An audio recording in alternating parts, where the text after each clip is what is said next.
Hello বন্ধুরা, কেমন আছো সবাই? আশা করি সবাই খুব ভালো আছো আর আমরাও খুব ভালো আছি। তো গুড মর্নিং সবাইকে। আর নতুন ভিউয়ার্সদেরকে আমার চ্যানেলে ওয়েলকাম। তোমাদের কাছে রিকোয়েস্ট করছি, প্লিজ এই ভিডিওতে আজকে যারা প্রথম এসেছো তো তারা পুরো ভিডিওটা স্কিপ না করে পুরো ভিডিওটা দেখো। যদি ভালো লাগে তো এই ছোট্ট চ্যানেলটা সাবস্ক্রাইব করে আমাকে একটু সাপোর্ট করো। তো এই যে ঘুম থেকে উঠে আমাদের মেয়েদের যা কাজ, ঠিক টাইম মতন বাচ্চা স্বামী সব সামলানো। তো এই যে ঘুম থেকে উঠে সব কাজ শুরু করে দিলাম। আর আজকে যেহেতু সকালবেলা একটু সমস্যার মধ্যেই পড়েছিলাম, কারণ হচ্ছে রবিবার রাতে লাইন চলে গেছে। তো পরের দিন সারাদিনও লাইন ছিল না, তো সকালবেলা মানে জল ছিল না, জলের জন্য খুবই অসুবিধা হয়েছে। তো অল্প জলের মধ্যে যতটুকু কাজ পেরেছি করেছি। যেহেতু আমার বাড়িতে কল কুয়ো কিছুই নেই, তো তার জন্য একটু জলের খুবই সমস্যা। তো খুব কষ্ট করে কাজ করতে হয়। তো এর জন্য আজকে সকালটা খুবই একটু কষ্টের মধ্যেই গেছে। তো দেখো এদিকে আমি চা বানিয়ে নিচ্ছি। তো সকালবেলা উঠে আমি আশিপাশি কাজ সেরে নিয়ে যে চা বানিয়ে নিচ্ছি আর ভাত বসিয়ে দিয়েছি। তো আমি রাতে বেশিরভাগ কাজটা করে রাখি, বাসন ধুয়ে রাখা, কিচেন ক্লিন করে রাখা, সব কিছু করে রাখি। কারণ হচ্ছে আমার হাজব্যান্ডের ডিউটির কোনো টাইম টেবিল নেই, ও কখন সকালবেলা উঠে কখন বেরিয়ে যাবে বলার যায় না। তো তার জন্য আমি কি করি, রাতে বেশি করে তরকারিটা করে রাখি, যাতে করে সকালবেলা উঠে আমি ওকে ভাতটা গরম গরম ভাতটা করে আমি ওকে দুমুঠ খাইয়ে তারপর বাড়ি থেকে যাতে ও বেরোতে পারে।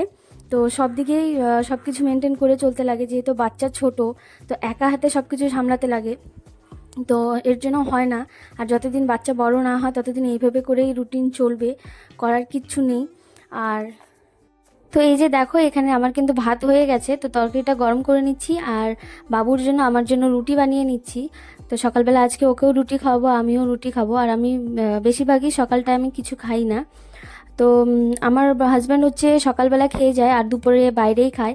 আগেই হচ্ছে ও টিফিন নিয়ে যেত, তো এখন টিফিনটা করে দিতে পারি না, কারণ হচ্ছে খাওয়ার ওর টাইম টেবিল থাকে না, খাবারটা নষ্ট হয়ে যায়। আর সকালবেলা উঠে রান্না করে সেটা ঠান্ডা করে দিতে অনেকটাই সময় দরকার।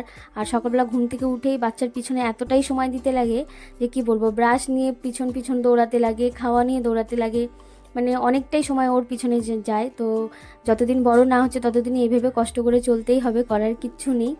তো আমাদের হাউস ওয়াইফদের কিন্তু এটাই একটা মেন, ঘুম থেকে উঠে যে স্বামী বাচ্চার ঠিক টাইম মতন সব কিছু করে দিতে পারলেই শান্তি। তো এর বাইরে গিয়ে তারপরে কিন্তু আমরা ভিডিও করি। তো সংসারে সমস্ত কাজকর্ম, বাচ্চা সামলানো, স্বামীকে সামলানো, সবটা মেনটেন করে তারপরে আমি ভিডিও করি। তো তোমাদের কাছে প্লিজ রিকোয়েস্ট করছি, যদি ভালো লাগে তাহলে চ্যানেলটা সাবস্ক্রাইব করে নিও। তো এই যে দেখো আমার কিন্তু সব কাজ, সমস্ত কাজ হয়ে গেছে। তো তারপরে আমার হাজব্যান্ডের খাওয়াটাও দিয়ে দিয়েছিলাম। তো তারপরে আমি এই বাড়িতে চলে আসলাম। আসার পরে আমার ছেলের জন্য আমি রান্না করে নিচ্ছি, কারণ ওই বাড়িতে করতে পারিনি জলের অভাবে। তো এই বাড়িতে এসে আমি ওর জন্য মাংস রান্না করলাম, চিকেনটা রান্না করলাম। তো চিকেনটা করে তারপরে আমি বাকি যা কাজ ছিল সেগুলো করলাম। তো ওয়েদারটা দেখো, দুদিন বৃষ্টি হওয়ার পরে এত সুন্দর ওয়েদার, চকচক ঝকঝক করছে, কিন্তু প্রচুর পরিমাণে গরম ছিল। মানে আকাশটার দিকে তাকানোই যাচ্ছিল না, সেটা তোমাদের সাথে একটু শেয়ার করলাম। তো এখানে যে রান্নাটা কমপ্লিট করে তারপরে আমার স্নান পুজো এসব করছিলাম। তো আমি ওই যেহেতু আজকে সকালবেলা জল ছিল না ওই বাড়িতে, স্নান পুজোটা আমি করতে পারিনি। তো এই বাড়িতে এসে হলো পুজো করলাম। তো এই বাড়ি হচ্ছে আমার বাপের বাড়ি, এটা ঠাকুর ঘর। তো আমার বাবার বাড়ি আর শ্বশুর বাড়ি খুবই পাশাপাশি, একদমই সামনাসামনি। তো আমি সারাদিন এসে এই বাড়িতেই থাকি, কারণ আমার ওই বাড়িতে একদমই জায়গা খুবই কম। তো বাচ্চাটা যেহেতু এখন খেলার বাচ্চা, মানে সবসময় মানে খেলাধুলোই চায়, তো সেই জন্য মানে ওই বাড়িতেও থাকতেই চায় না, খুবই মানে কান্নাকাটি করে। আর বেশিরভাগ টাইমটা যদিও মানে জোর করে ওকে রাখার চেষ্টা করি, তো বেশিরভাগ টাইমটাই ওর টিভি বা মোবাইলের মধ্যেই থাকে। তো এত ছোট বাচ্চা, যত টিভি মোবাইলের থেকে ওকে দূরে রাখতে পারবো ততই ভালো। তো যখন মানে কাজ হয় না, পারছি না, ওকে নিয়ে খুবই ভেজাল করছে, তো তখন তো টিভি মোবাইল দিতেই লাগে, উপায় থাকে না। তো সেটাই। আর হচ্ছে এই যে দেখো আমাদের বাড়িতে কত ফুল গাছ, তো ফুল তুলে নিলাম, নিয়ে এখন এই যে পুজো দিচ্ছি। তো নিজের বাড়ির ফুল দিয়ে পুজো দেওয়া মানে শান্তিটাই আলাদা।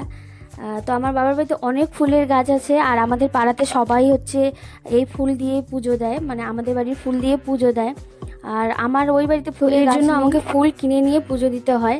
আর সকালবেলা তো খুবই তাড়াহুড়োর মধ্যে থাকি, তো এই বাড়ি থেকে ফুল নিয়ে গিয়ে পুজো দেওয়ার মতন সময়টা হয়ে ওঠে না। তো আজকের ভিডিওটা এই পর্যন্তই রাখলাম। তো কেমন লাগলো ভিডিওটা অবশ্যই কমেন্টস বক্সে জানিও। আর হচ্ছে আমাকে ইনস্টাগ্রামে আর ফেসবুকে যদি তোমরা ফলো করতে চাও তো আমার ডিসক্রিপশানে লিংক দেওয়া আছে, তো ওখান থেকে গিয়ে আমাকে ফলো করে নিও।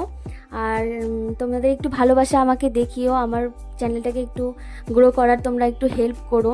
তো এই যে দেখো আমার ছেলে আর আমি মিলে পুজো দিচ্ছি। তো সবাই ভালো থেকো, সুস্থ থেকো, টাটা বাই, আবার দেখা হচ্ছে নেক্সট ভিডিওতে।